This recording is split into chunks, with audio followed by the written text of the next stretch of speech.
Hello, hello, hello, hello. Welcome back. This is Aluminum Tower. Thanks so much for joining. I do apologize for the current costume I've got on right now, but um, basically, I just threw on the first jacket that I had in the wardrobe and decided that I was gonna, bundle up because the weather outside is absolutely dreadful. We've got some storm coming through in the UK, so bear with us until it passes over. And until then, I'm going to stay nice and toasty until the sun comes out. We're in for quite a bit of a shock for the weather next week because I do believe it's going to start snowing and all sorts of stuff. Not really the best motorcycle riding weather, but, who knows? Maybe we'll have a little bit of an adventure in the process. That said, I'm going to go ahead and jump right into this. We're going to be doing the sign of Leo, Sun, Moon, and Rising for this particular time right now until a month later, and just give you kind of a month overview of what's going to be taking place in your life. What we're going to do, we're going to look into the cards. I'm using the Steampunk Tarot and the Steampunk Lenormand as a complement oracle deck, and additionally, we're going to look into some of the other challenges or things that you'll be faced in the road ahead. So, as always, we do the order of the day. 3 rules for Aluminum Tarot. Basically, the first rule is if you like what you see here, please be sure to give a like, share, subscribe, ding the notification bell so that you don't miss any updates from future postings. And additionally, if you would like to support the channel, do number 1. And if you would like to go a little bit further, please feel free to chuck a few quid into the PayPal link in the description box below. Furthermore, be sure that you protect the tarot community that is working really hard to deliver the messages that they have for you in their sincerest efforts by blocking and reporting any scammers that are about messaging to say, hey, reach out to me at WhatsApp or at Telegram and I'll give you a reading. And then they steal your money and then, the trust, the social contract is completely broken. So that said, we'll move on to it. Leo, this reading is for you. So I've already shuffled the cards. It gives me more time to banter and ramble and rant. So we're going to start with the first card here, which is the 10 of Wands in the reverse. What this talks about is you finally letting go and releasing a burden that has been taking place in your life. And furthermore, this burden has been something that you've kind of felt for a while. I feel like you just kind of wanted to give up on it, and I think that's one reason why you're, putting the sticks down. You're taking that yield, and you're asking yourself almost like, was this worth the burden? Was it worth me putting in so much effort into all of this? And that really is up to you. I don't see you giving it a second chance or a second thought. Or maybe you've missed the window of opportunity for a kind of resurrection of something that you wanted to take place. What is this specific burden about? What is the 10 of Wands reverse about? So, High Priestess. And it's the 4 of Wands, but it's on its side. I'll take it in the upright. I guess you were silent.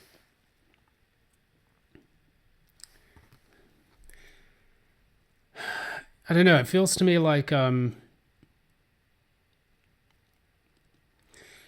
almost getting the expression like I don't want to go through this again. Maybe you went through a very difficult period in your life that was very rough, somewhat traumatizing.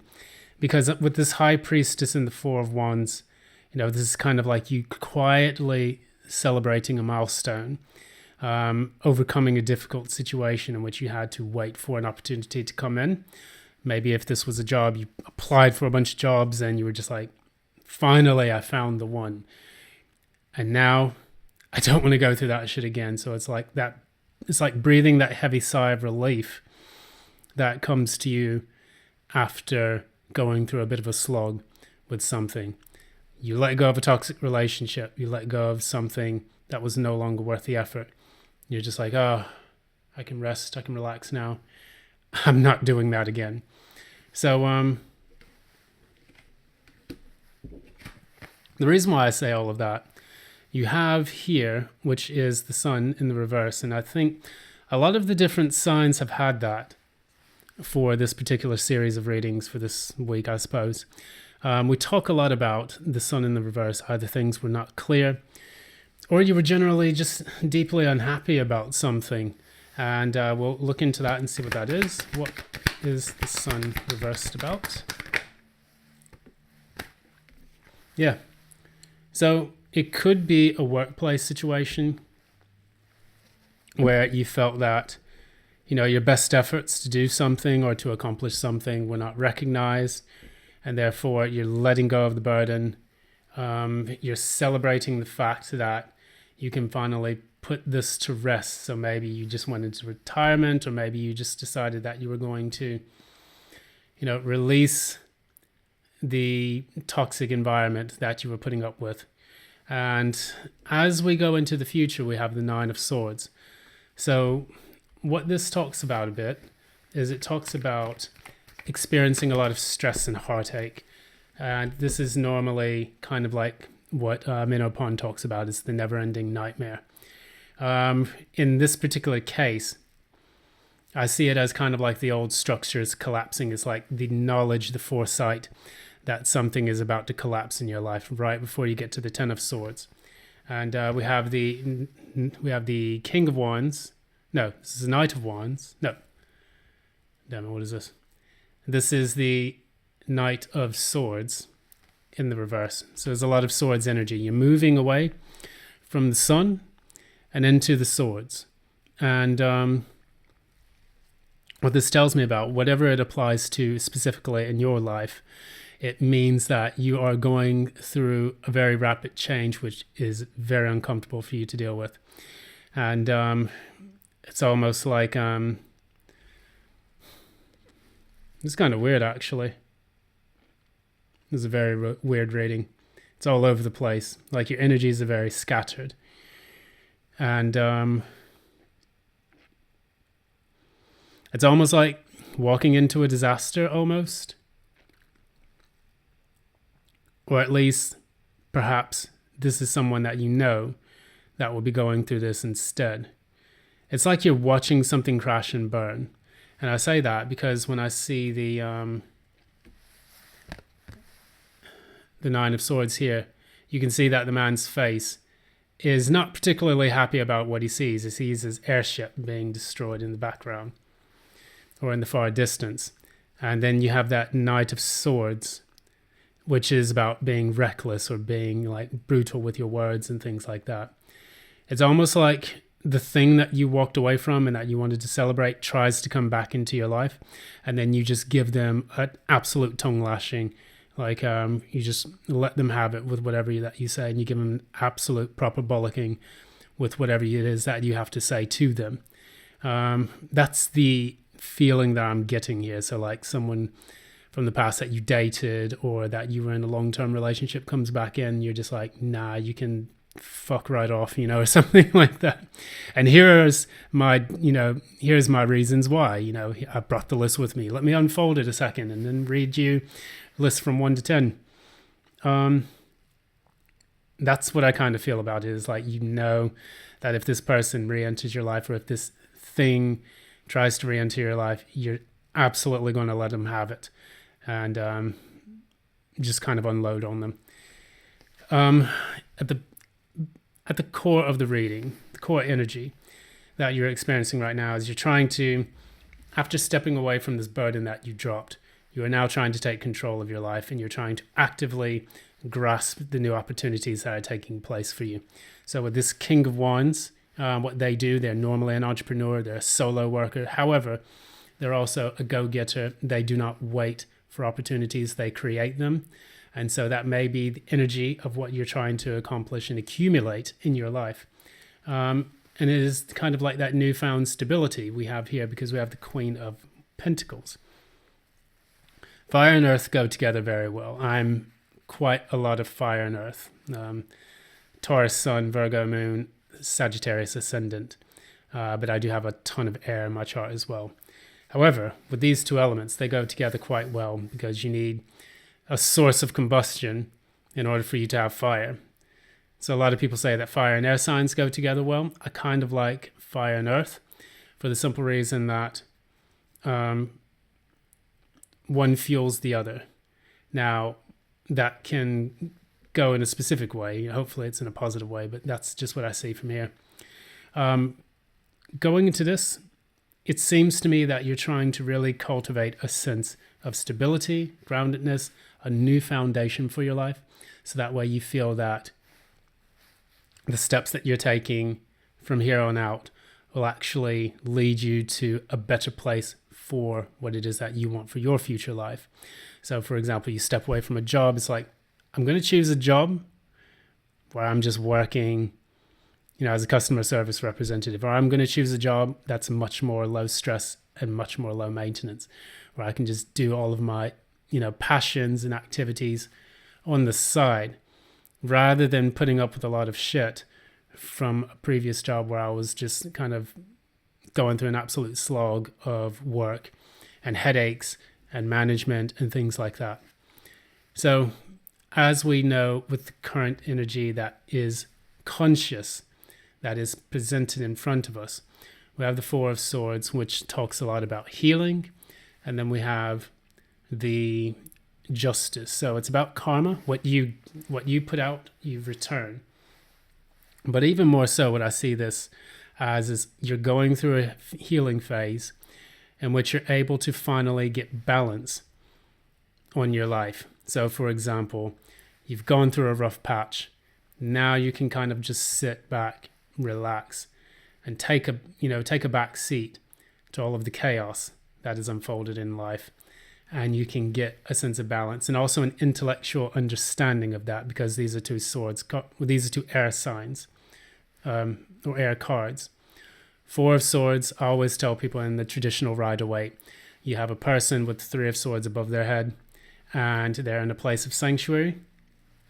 And then you have the sword underneath them, which is supporting them, creating the new foundation for themselves to heal from a difficult period after the Three of Swords. So they're reflecting on the Three of Swords within the card. And additionally, they're using the Ace of Swords underneath them to gain that clarity on that Three of Swords, leading to the Four of Swords. Stability in the mind, mental stability. So that's what this is about, that I see that you're gaining. You're looking through the past situations, trying to ask yourself all the right questions, saying to yourself, well, not in an overthinking sense, but more in a calm, meditative sense. This is what happened. I accept this. I do not accept these things ever again in my life. Let's move forward. Because after that, you have the Five of Swords, which is a completely different thing and an utter mess, actually. That said, we look at the outcome for this reading. If I pull that, what is the outcome for this reading?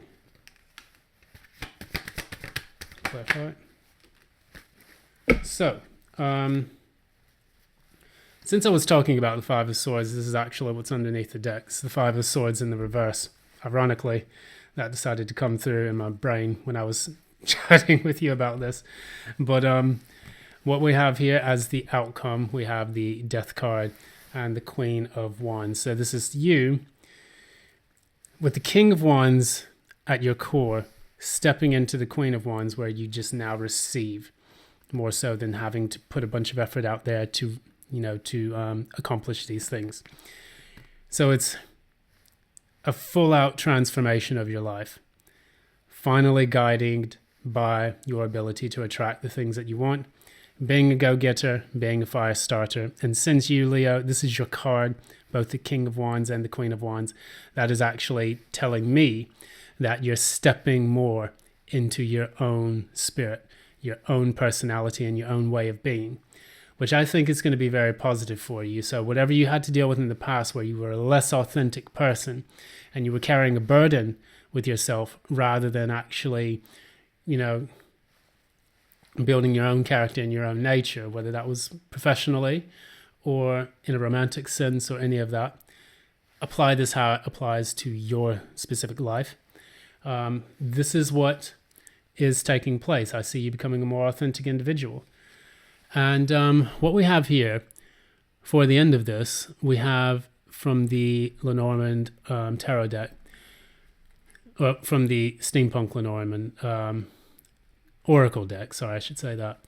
We have the Fox. Fox is number 14. This can be a good or bad card because it can talk about lies, deception, and betrayal, but I love the Fox. The Fox is actually one of my favorite creatures.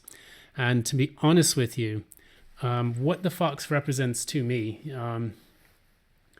is the ability to use your cunning and your intelligence to overcome difficult obstacles. And that is what foxes do. I mean, they're able to, if they live in the Arctic, they're able to find ways to catch mice that are underneath the snow. They can actually smell and sense it. And they do that little pouncy thing, which I think is one of the most adorable things, that they go face first in the snow to catch the mouse. Additionally, foxes that live, all over in the UK. I mean, they're basically everywhere. You can hear them sometimes at night, or rummaging through rubbish bins, or, making that godforsaken noise, where it sounds like they're being screaming bloody murder or something like that. And, they find ways to adapt and to survive to the human beings that have been placed around them. So they're able to, to me, I kind of look at them as like the floofiest cockroaches that we can think of, and the cutest ones as well. So no matter what, their environment throws them, they're always able to adapt to that. And I see you as, in a way, finding ways to adapt to whatever situation that has taken place in your life. And that's pretty much the message that I'm getting from all of this, and this is what's coming to my mind at the moment. So that said, thank you again for watching this, installment, whatever you want to call it, of Aluminum Tarot. If you like what you see here, again, as always, feel free to give a like, share, subscribe, ding the notification bell, tell me your story in the comments below. And then after that, if you'd like to support the channel, feel free to chuck a few, quid, renminbi, dollars, whatever you want, into the PayPal, the PayPal link in the description box below. And after that, that's going to be pretty much it. Thanks, and until next time, love and light. Have a lovely, lovely evening.